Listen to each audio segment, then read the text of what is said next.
Hello ನಮಸ್ಕಾರ, welcome back to my YouTube channel. ಈ ವಿಡಿಯೋದಲ್ಲಿ ನೀವೇನು ನೋಡ್ಬೋದು ಅಂತಂದರೆ ಅಡುಗೆ ಮಾಡಲು ಸಹಾಯ ಮಾಡುವ ಕಿಚನ್ ಟಿಪ್ಸ್. ಪೂರ್ತಿ ವಿಡಿಯೋ ಕೊನೆವರೆಗೂ ನೋಡಿ ಅಂತ ಹೇಳ್ತಾ ಬನ್ನಿ ಸ್ಟಾರ್ಟ್ ಮಾಡೋಣ ವಿಡಿಯೋ.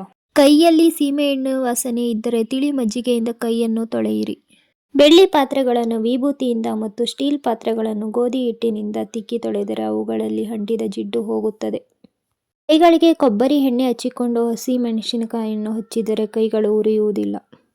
ಸೀಮೆ ಬದನೆಕಾಯಿ ಹಚ್ಚುವಾಗ ಅಂಗೈಗೆ ಕೊಬ್ಬರಿ ಎಣ್ಣೆ ಹಚ್ಚಿದರೆ ಕೈಯಲ್ಲಿ ಅಂಟಿನ ಸಿಪ್ಪೆ ಎಳೆಯುವುದಿಲ್ಲ.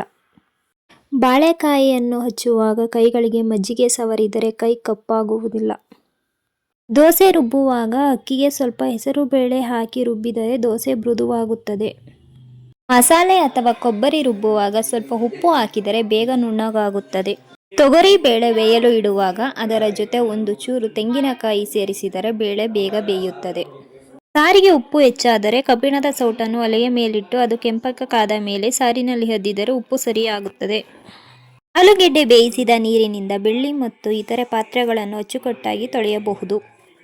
ಮಸಾಲೆ ಅಥವಾ ಕೊಬ್ಬರಿ ರುಬ್ಬುವಾಗ ಸ್ವಲ್ಪ ಉಪ್ಪು ಹಾಕಿದರೆ ಬೇಗ ನುಣ್ಣಗಾಗುತ್ತದೆ. ಇದೇ ರೀತಿಯ ಮನಮುಟ್ಟುವ ಉಪಯುಕ್ತ ಮಾಹಿತಿಗಾಗಿ ನಮ್ಮ ಚಾನಲನ್ನು ಸಬ್ಸ್ಕ್ರೈಬ್ ಮಾಡ್ಕೊಳ್ಳಿ, ಲೈಕ್ ಮಾಡಿ, ಶೇರ್ ಮಾಡಿ ಅಂತ ಹೇಳ್ತಾ ಮತ್ತೆ ಭೇಟಿಯಾಗೋಣ. Bye bye, take care.